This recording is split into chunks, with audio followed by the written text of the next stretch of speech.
Hey everybody, and welcome to another exciting episode of American Jew. I'm Jonathan Randall. I am Jordon Ferber, and we're ready to part the seas with you this week. Oh, hey, yeah, you better part that earwax, because we're coming with the Jew cast straight for you. Yeah, I think maybe we should start with the Parsha this week. Maybe that's the best way to do it if we're going to start getting into the... I mean, this is getting exciting in the Torah this week. Okay, I mean, this is a very popular story, the one that we're at this week. This is like one of the stories everybody knows. Everybody loves the story, the parting of the Red Sea. Right? I mean, Charlton Heston, he's one of the biggest non-Jews out there, told this story. He did, as an actor. He played Moses himself. So it's pretty exciting. What'd he say? Let my people go, you damn dirty apes. You can take this snake stick out of my hand, pry it out of my cold, dead hand. I fucked that one up, but...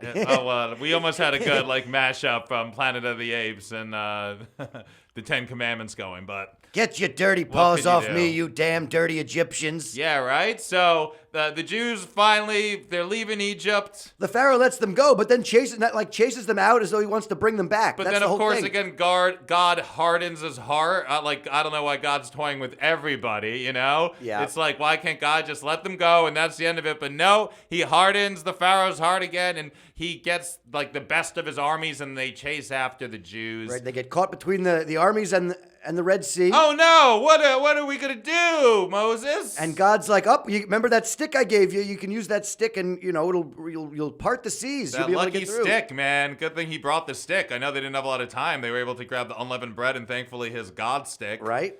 And through they go. They made it. I mean, it's one of the most amazing stories in the Bible, I think. So they part the sea, the Jews go through it, and then the Egyptians go to follow. But then Moses closes up the sea, and it swallows them up. Pretty amazing. Yes, and then Moses again is like, "Hey, look what God's pretty great." It's like I thought God already showed how great he was when he delivered 10 plagues and freed the Jews out of Egypt, but now he's doing tricks with water too. Yeah, I think. Well, it's nice to see that God is showing up for the Jews a little bit. So he's telling them to do all these things to provide, to prove their faith and their worthiness. Finally, he comes through and does something for the Jews to help them. I feel like he's been doing stuff. He just did 10 Commandments on Egypt. That wasn't something that he just did. Well, I mean, he helped free the people. So now they're in the desert. But guess what? They're thirsty. The Jews already start complaining. Immediately. He just get 10 plagues. He parted a sea for them, and we're like, oh, but oy vey, we're thirsty. I'm so parched. It's so hot in this desert. You can come up with all these plagues, but you can't put something else out to eat. And then they find some water, and then it's bitter, and they're complaining more. Oh, this is why we came out of Egypt, so we could drown. So then God tells them to throw a tree in it or something, and then it's sweeter. It's not so bad. What was that, peppermint? Maybe you think that they threw in? It could be. Well, it's also, and then he tells Moses to use the stick again. Well, okay. Then they keep walking, and then they're complaining more because they're hungry, they're starving, and God tells them, I guess, that don't worry, I'm gonna bring food. He brings quails, and then he brings the manna from heaven. Right, the manna from heaven. Right, which when I was a kid, I was told that it could taste like anything you wanted it to taste like, which I thought was very cool. It was something from Willy Wonka's factory or something. But also God told them only take as much as you need, and if people took more. I don't know why people aren't listening to God at this point. They just saw him do all these crazy miracles, and still it's not good enough, which is weird for me. Yeah, people they take more, and then it gets it has maggots in it. But then he tells them take more on Friday because Saturday is gonna be the day of rest.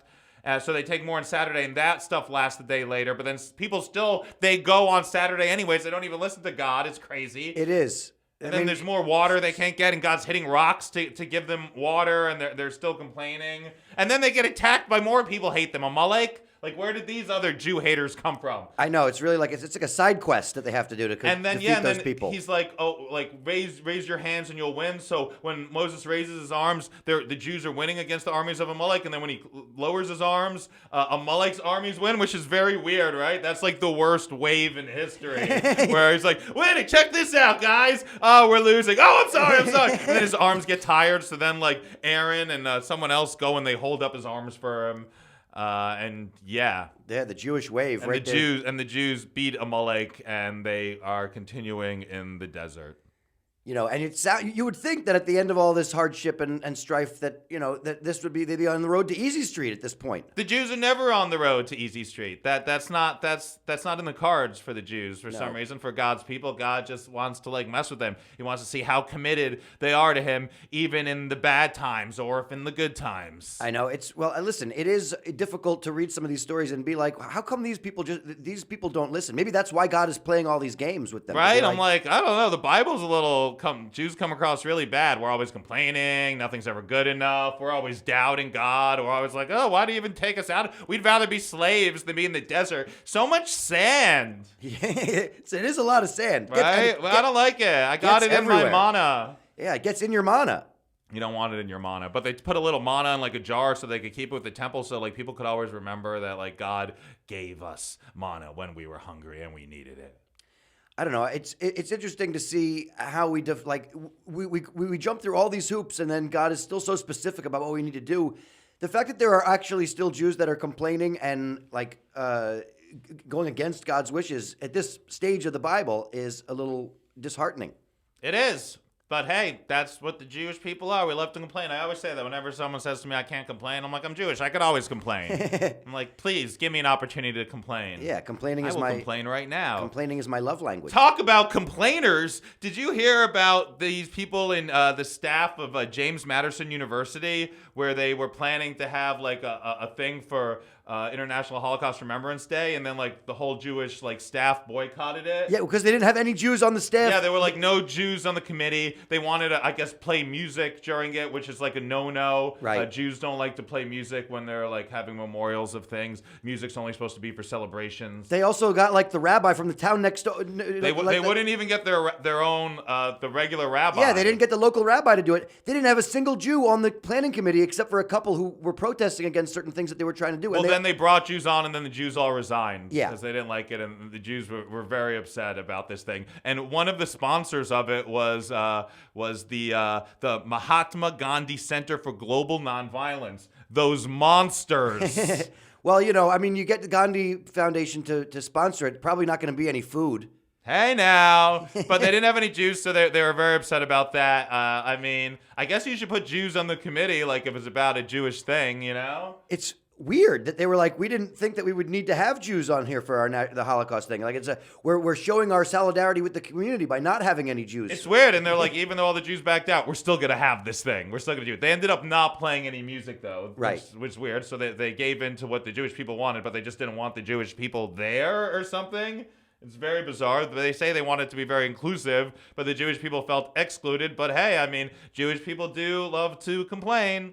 That's what we do, I guess. I don't know. Maybe it's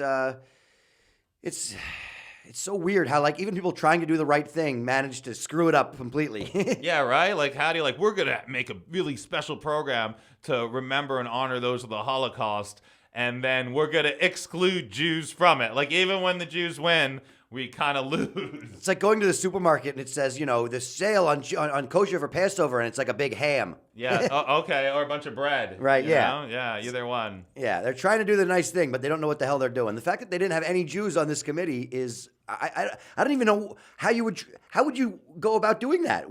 Why would you do an event for the Jewish community? They didn't even really involve the Chabad house on campus. Yeah, it's very crazy. People are upset. Apparently, the year before, they had a speaker that they all decided they weren't going to have, and then the next year they wanted to have that speaker. It seemed like a thing where some woman just wanted to be on the committee. She wanted to play the piano. She wanted her friends involved. I heard and she wanted to exclude the Jews. I heard that George Santos is speaking there next year. Oh, okay. Hey, yeah. Makes sense. Yeah, because it's just a Jewish event. It's just Jewish. Freaking Santos. He's the worst. He is the worst. Hey, Jordan, do you know about the Naturi Karta? No. They are. Are you pronouncing it correctly? I believe so. I believe it's the Naturi Karta, and they Any relation to the Magna Carta? I don't believe they are related at all. The Magna Carta is not even a person. The Naturi Karta is a group of people. I was making the Magna Carta is a document. I was being funny there, I thought. But it wasn't funny, Jordan. That's the problem with that joke. It's not when you're being funny. If it's not funny, then it's a problem. I made a Magna Farta. Is that? Oh, that's even worse. Anyways, these are very religious, ultra Orthodox Jews that believe strongly in a free Palestine, and they're very anti-Zionist. Okay. So perhaps you've seen them around. The Neturei Karta actually means in Aramaic, guardians of the city. All right. Right? So move over, guardians of the galaxy, because these Jews are coming through and they want a free Palestine. So they actually have this whole belief. It's based on like a Talmud thing that like that it's an affront to God for us to have taken Israel, because Israel will only be ours when the Messiah comes. Okay. God delivers it to us. So we moved in early. Yeah, we Okay. moved in early, and we shouldn't. So they're kind of against self-determination. They say self-determination is like against the Bible, because the Okay. Bible wants like God will deliver us to Israel. It's against us to take it, and apparently it's against these 3 oaths. Have you heard about these 3 oaths? Self-determination, so they're against free will? Puh on your free will. Well, not free will, but they're they're against like us claiming and taking Israel. All right.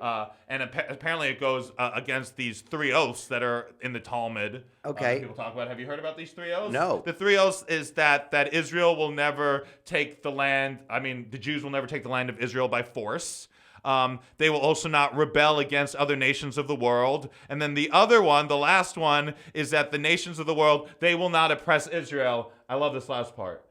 Or they will not oppress the Jews. I keep saying Israel synonymous. The children of Israel. They will not oppress again. I did. They will not oppress the Jews too much. Too much. Too much. Okay, well, So how much I guess is a too little bit of oppression of the Jews is okay, par for the course, but they won't oppress the Jews too much. So that they say that this goes against the oaths. We've taken Israel back by force. Which isn't good, and we are now attacking other nations, and other nations are attacking us. Where's the line for too much, though? They don't specify that at all? They don't specify, but I It's find like, hey, you're going to kill that Jew. No, he can take a little bit more. not that much though. That's too much. That's but too I much. found that was very interesting that they used that kind of language where they say too much. But I mean, it's weird because that's kind of like a biblical thing where the Jews cannot go to Israel until God delivers, till the Messiah comes. So they say that Zionism is a direct like affront to this. So who has signed these oaths? Who have taken up these oaths? Just these people? No, it's not that these people took these oaths. These oaths are interpreted from the Bible in the Talmud, that they are oaths that the Jewish people had made with God, and that all the nations made with God. Okay. So these oaths aren't particular to this group, but this just is a group who's been very outspoken. Apparently, they once had Shabbos in Gaza. Apparently, they got a lot of slack because they once went to Iran for like some sort of like Holocaust revisionist thing, but so that's why people don't take them seriously at all. But they claim they went there to let people know that the Holocaust happened, and to be like Jews that have been like, the Holocaust was real. We want to make sure everybody knows that. But of course, it got twisted that they were going to support, something that believed in the non-Holocaust. But I don't know. What do you think? Do you think it's against Jewish religion for us to be in Israel now? Well, it's interesting. I feel like they're maybe using these kind of oaths as justification for violence because the Jews are not holding up their end of the bargain. What do you mean? Like because Jews have already taken over Israel and are moving further into Gaza and all that.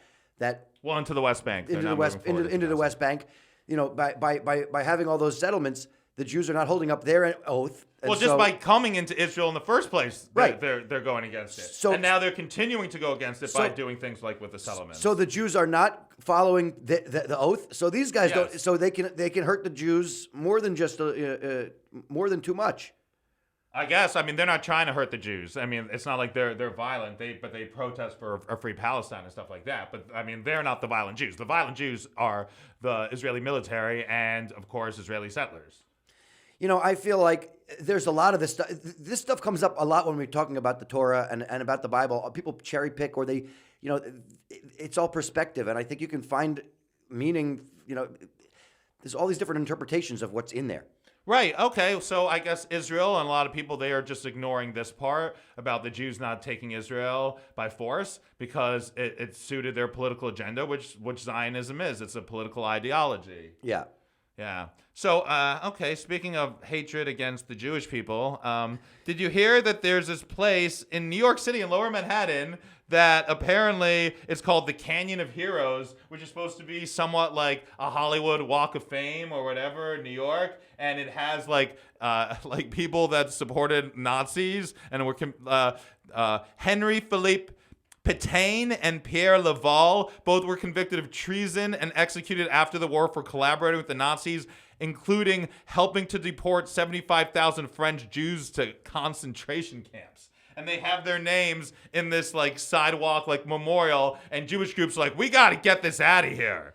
This is like a really bad like Walk of Fame ripoff. I mean, keep in mind, Cosby has a star on the Walk of Fame. I think, there are. Are there just like a bunch of like drugs? People are like pouring out booze on it all the time.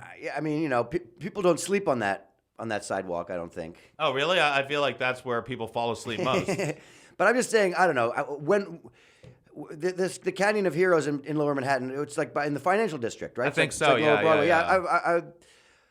I mean, I wonder how many. I mean, they didn't build that till the 2000s, so they had to know that these people like collaborated with the Nazis. So I think for sure they should go. They're taking down statues of like presidents and stuff. Like they should take off Nazi sympathizers for this dumb Canyon of Heroes thing that nobody cares about. Nobody even knows what it is. No one's like, what are you gonna do in New York? I'm going to check out the Canyon of Heroes. I don't know. Never said ever. I feel like the Canyon of Heroes is where they have the parade when the Yankees win the World Series. Okay, how often does that happen? Well, more often than any other team. Oh, hey, okay. I didn't realize we were getting all that way. Okay, so that's when people come, because we know about Yankee fans and how much they love Nazi sympathizers. I did not know. I mean, I don't, what the criteria are to become a member of the well, no, Canyon because of apparently Heroes. they were involved in like a ticker tape parade that happened in New York City. That's what a lot of the names were. And that happened before they got involved with the Nazis. They were part of the parade. But then after that, like right after that parade, they went and they were like doing Nazi stuff. Well, it sounds like they shouldn't be in the Canyon of Heroes in that case. Get him out. Yeah. I felt like you were arguing with me about this and you wanted them to stay, but I'm like, well, they got to go. Yeah. I mean, you got to wonder who else is on that Canyon of Heroes that's questionable. I know. I don't know. I only know about the Jew haters. Okay. Maybe they could talk about who else people don't like on the other podcast. They got Henry Ford on there. No, they don't. Thankfully. Yeah. Another very famous Jew hater. I guess we should talk a little bit about a lot of violence going on in Palestine and Israel over the weekend. Yeah, a lot of stuff going on. Also, I mean, I looked up also the biggest change they're trying to make to the law of return that we were talking about last week. Oh, okay, all right. Forget the violence. You want to go to the law of return. I don't think people want to return there right now. Now's not a good time where they're worried about another intifada happening. Well, I mean, there's so much. I mean, there's a lot happening, and there's the fact that there's all this violence between Palestine and Israel at the same time that like the Israel parliament is essentially like imploding in front of us. Like they're having a really hard time nailing down what the hell the government is going to be doing. I mean, the government is trying to do all these shady things. So it is a problem. People are protesting for sure. So, okay, you want to talk about the law of return? The law of return that I was reading about, the biggest change they want to make, currently the law of return is that anybody that has at least one Jewish grandparent is eligible to return to Okay, we were Israel. talking about this last week, right? Right, but the biggest change they want to make is that they want to make it, you have to be more Jewish, which means you have to have a Jewish grandmother. Oh, okay. Has to be a mother. Has to be the mother, because that's how it is from Judaism. Your mother has to be Jewish for you to be Jewish, so that's what they want to be. But they're saying that, because by letting in people who are, have a Jewish grandparent, that it's like the same terminology that the Nazis used in terms of like trying to root out Jews. Like as long as you have one Jewish grandparent, you're a Jew. Okay, so even if the Nazis were more lenient on who is a Jew than the state of Israel is now, is what you're saying. Well, no. I think that it's one of the things that the people that are trying to change the law have brought up, because they're saying that it also waters down the number of Jews in Israel when you let people that are. Why is that a bad thing? Doesn't Israel want as many Jews as possible? That it's a Jewish homeland, as many Jews. So it's what? Oh, they're trying to keep the Jewish blood as pure as possible. Where have we heard that before? Well, they're saying that they're letting in a lot of people from the diaspora who don't identify as practicing Jews. Only they identify as Jewish, but they practice no religion. Okay, so they only want Jews that are religious Jews. Correct. But because those are the easiest to manipulate. But I mean, it really does. It disenfranchises a lot of people that are not particularly religious, and a lot of immigrants from from Eastern Europe that want to go to Israel that identify as Jewish, but that don't practice any real religion. You know what? I gotta say though, like I think it's lame of Israel to do this, but yeah, be discouraging people to move to Israel and taking Palestinian homes and lands. Actually, I think that's a good idea. Well, I mean, thing is, I know that's not what they're trying to do, but that's a little bit what they are doing, and that I support. I just think, looking at how they're like squabbling about that, at the same time as talking about some of the violence that's breaking out, it's like, where do you put any faith in these in what they're doing? I mean, I don't know how you could put any faith in what they're doing, especially when it comes to the ill treatment of the Palestinian people. Over 30 Palestinians were killed in January alone. Yeah. And that's the amount of total of Israelis that was killed in 2022. That means in the first month of this year, already more Palestinians have been killed by Israeli forces than, Israelis were killed in all of 2022. Yeah, there goes your dry January. It's so, of course, there was horrible violence over the weekend. It started with a raid in a Jenin refugee camp where Israel claims they were stopping an imminent terrorist attack in East Jerusalem by the Islamic Jihad. Of course, a 6-year-old woman also was killed in the crossfire, as well as, I believe, 9 what they're claiming are militants. And then the next day, a 21-year-old kid in East Jerusalem waited outside a synagogue and then killed like 7 or 8 people, I believe, which is very sad.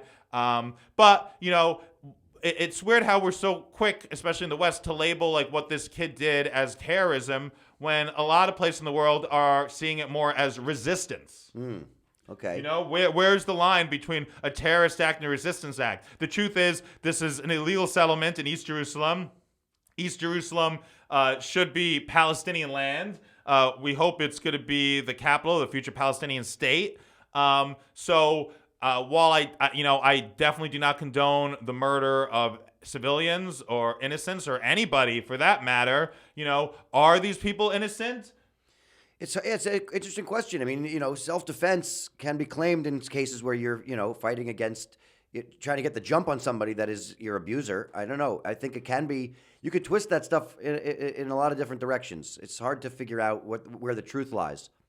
Yeah, it's really sad. People, because also, you hear these stories and it's like even the reporting of the story has a viewpoint usually. Well, absolutely, and I don't think that's particularly good because it does want to paint Israel always as almost the victims, Always, yeah. And why are they always the victims when these people are literally they're just fighting back from oppression, from having their homes stolen, from having their parents killed. And we're so quick to label them as the bad guy, which is just some kind of like twisted thing that we have, which is part of like this brainwashing that we have to systemically like make Muslim people, Arab people seem like evil or wrong. Yeah. I mean, there's such a quick thing like, the Israelis would never just attack somebody unprovoked like that. Which happens all the time, by the way, which they do. That's such bullshit. That's just another line that they say, but they attack people unprovoked. There's plenty of footage of them doing so. And I'm not just talking about the Israeli military. I'm talking about Israeli settlers, too, who do it all the time. Yeah, I mean, these stories that keep coming out. I mean, this stuff's going to keep coming out. It's really hard to figure out. Yeah, we got fans outside. Hard to figure out where to. What hill do you want to die on here? Well, hopefully, I mean, the Palestinians are dying on all the hills, and we hope nobody dies on any hill. What do you mean when you say like what hill do you want to die on? Well, no, I'm just saying like there's so many. I know you were using it as like a metaphor, but I'm just trying to like understand your metaphor better. Right. Well, I mean, like it's hard to defend some. It's hard to defend either side, really, even though there is clearly one side that's more aggressive than the other. I mean, yes. Listen, I'm against a terrorist attack. I speak out against it. But there's a difference between an attack by one person whose grandfather was killed by a settler terrorist who's known nothing but the oppression of Israel for his whole entire life, and a raid orchestrated by Israeli military backed by the state. There's a huge difference, and like people just want to ignore that. And listen, if they're stopping an imminent attack, I hear that. But it's hard to take Israel seriously when they're raiding Palestinian homes every freaking day to try to keep them living in terror, to keep them under their heel, which is completely wrong and horrible. It needs to stop. And now I know, Anthony Bilkin, what's his name? I don't know. Some U.S. person. He's there right now. Oh, okay. Speaking to them. He's speaking to them. He's trying to promote peace. Secretary of State, I think he is. Okay. Yeah. Blinken. Blinken. I'm so bad with names. You're blanking on it. I'm not blanking on it. It's something like that. It's like Anthony whatever. Let's see. We could try to find it right now. Google it. You blinking idiot. It is Blinken.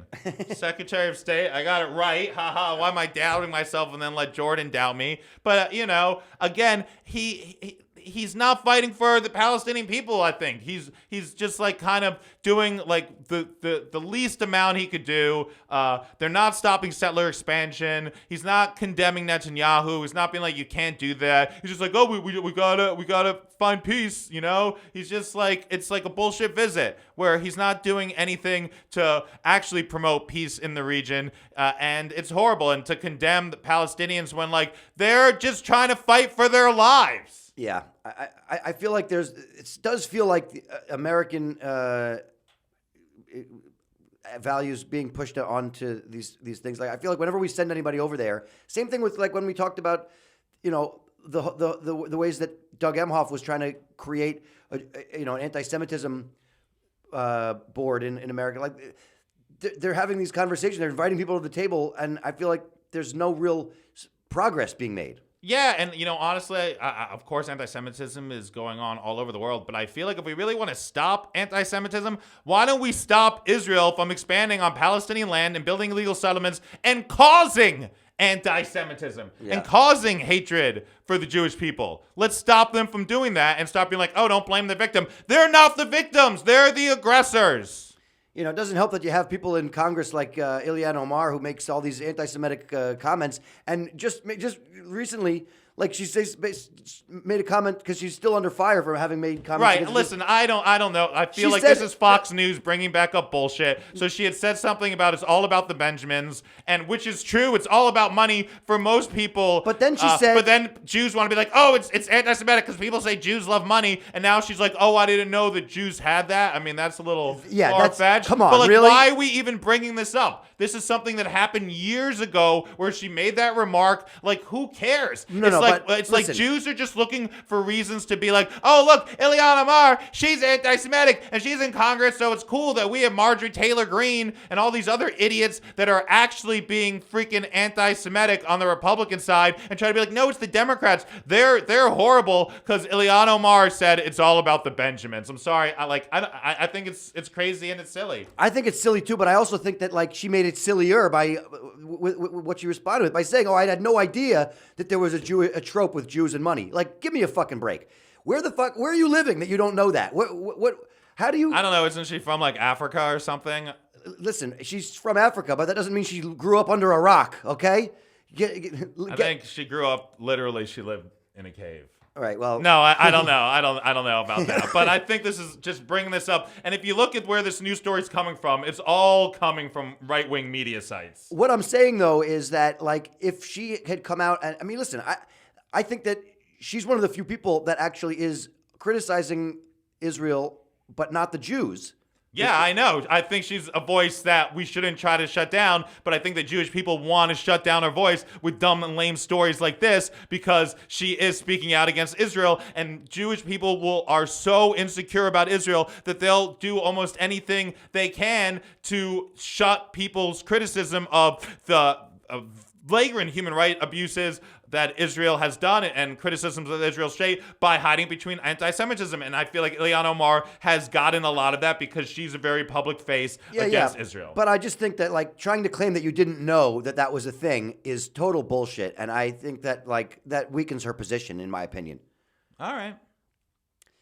Let's end on an upbeat note today, I guess. Okay, what do you got? I went to a Jewish weed event this week. Are you sure that's upbeat? Because it sounds a little more like relaxing and chill. I guess it was a sativa event. Yeah, it was. All right, must have been. I got a phone call out of the blue from a friend of mine that I hadn't seen in a couple of years. Okay. But that I grew up with. I've known this kid since I'm like 9 years old. All right. I was his only friend that traveled to his destination bar mitzvah in Israel. Wow, that's a good friend right there, even though maybe you should have reconsidered that these days after everything you know. I mean, this was years ago, obviously. It was a very Orthodox wedding. Wedding. Oh, wow, he got married at 13? It was That's what I call being a man. No, it was a very Orthodox bar mitzvah where it was segregated men and women. Like the women, Okay, I think a lot by the Wailing Wall it has to be segregated, I believe. Yeah. So I haven't spoken to this guy in a while, but I do remember back in the day when my brother and I first found my mom's pot. We were looking for Hanukkah presents. We found my mom's pot. Oh, it seems like you got a present after all. We stole it, and we were never questioned about it. But unfortunately, it lasted for Jordan a lot more than just 8 nights, and he can't stop smoking weed now as a 45-year-old. I wasn't a pot smoker at the time. Really? I was like 13 years old. But this one friend of mine, my friend Mike, he was like one of the few people that I knew that might want this weed. So I gave him the weed. Okay. He went on to, he ultimately was like an illegal weed dealer for a while, but now he's a legal weed dealer. Oh, wow. Moving on up in the world. Yeah. Shout out to the New Amsterdam Cannabis Company. Oh, hey. They should sponsor the American Jew podcast. Yeah, well, we're going to talk about that, but it was pretty cool I going. hope you will talk about it. It was cool going. Why haven't you talked about it? Well, because you were too high. That's why. It was just this was just this weekend. It was just sort of okay, like all right. It was happened to be like around the corner from my parents' house. He remembered that I lived there and invited me to this thing. Okay. There was a comedy show. It was all Jews. Oh, really? Yeah. Who was on it? Who was on it? Alex Grubard and Eric Angel and a couple of Danit. All right. Seems like they really dropped the ball not having us on it. Well, yeah, obviously. What the by hell? not having us on it. But it was a fun show. It was cool. And they had lots of vendors. There was a vendor that makes Jewish-themed weed accessories. Okay, like what? They have a grinder in the shape of a dreidel.